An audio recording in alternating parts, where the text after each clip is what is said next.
Distinguished honorable colleagues, I'm Honorable Representative Ibrahim Ayokunle Saka. I speak for and on behalf of the good people of Ifo, Ewe Federal Constituency. Mr. Speaker, I'm from Ogun State. I rise, Mr. Speaker, to request your leave and that of the House to allow me to take this matter of urgent public importance, subject to our House Rule 8.4, suspend our rules and allow it to be taken as a matter of urgent public importance due to its nature on the urgent need to investigate oil spills at OML18, OML29, OML63, and the status of all idle, isolated, and abandoned wells in order to avert renewed hostilities in the Niger Delta region of the country. Mr. Speaker, I seek the leave of the House to enable me this motion. Thank you very much, sir. Alarmed at the confirmation by the National Oil Spill Detection Agency on Saturday, 25th June 2022, of an ongoing oil leak for 1 week from Cotton Channel Well 15, which is an idle and isolated well in oil mining lease OML18, a large oil block located towards the south of Port Harcourt River State, operated by Eraton Exploration and Production Limited. This has a 45% stake in a joint venture agreement with the Nigerian National Petroleum Corporation Limited after Shelf Development Company of Nigeria Limited reversed their interest of the block in 2015. Informed that the corporate communications lead of Eraton reported an oil leak, which eventually resulted to a blowout of crude oil and gas into the environment on 15th of June 2022. Whereas NOSFER only reported the incident on 23rd of June 2022, which means 10 days after the incident occurred. As at date, the expected statutory required joint investigation visit by all relevant stakeholders of the government agencies are yet to be carried out, which means that the leak, as it were, portends grave consequences to the ecosystem and the affected communities.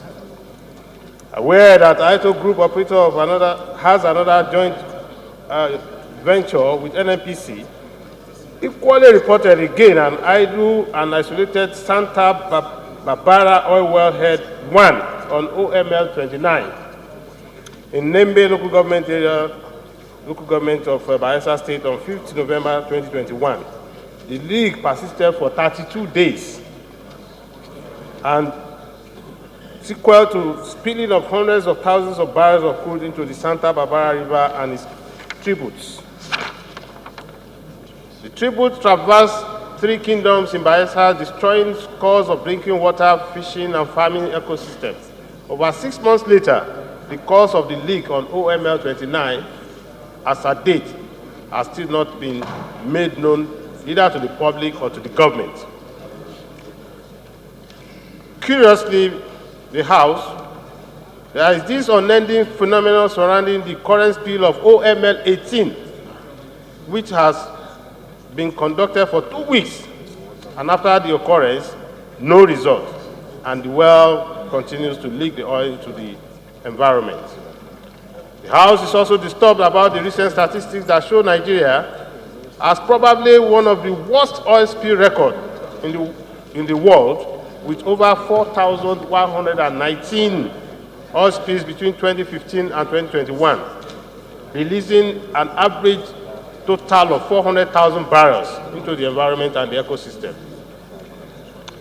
The House is curious about the postulation by industry professionals that in the light of current dwindling crude oil production output in Nigeria, it is estimated that about 800,000 barrels of residual crude oil deposits can be obtained from the idle and isolated wells across different oil fields in the country, with huge economic benefits to the country.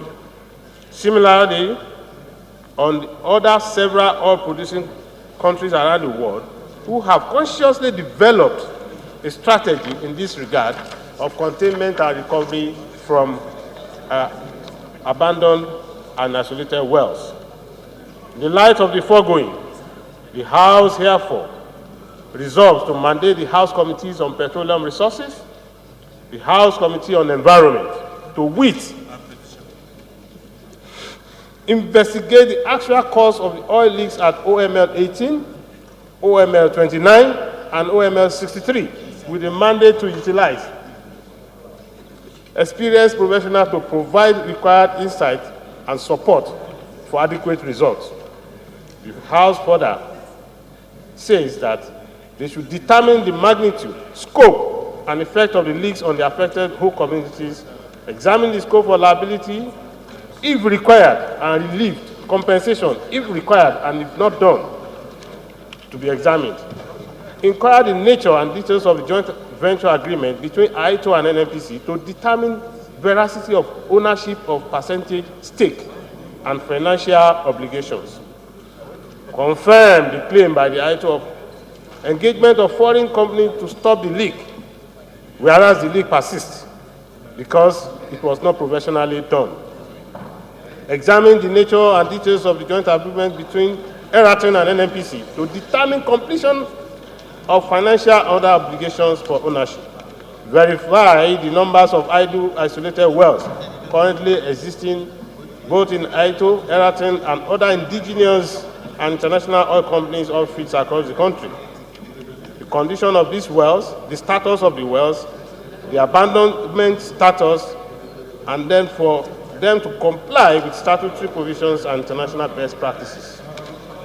Finally, the House mandates the two committees to explain the potential for significant residual deposits from identified idle and isolated wells across the country, the best methodology and strategy to achieve this additional revenue stream to boost the Nigerian economy are in accordance with the international best practices being employed by other oil-producing countries to achieve these, and to report back to the House within 12 weeks for further legislative action. Mr. Speaker, distinguished honorable members, this is a patriotic motion and so urgent, and I want to appeal that the House do support this. Thank you very much. I so move.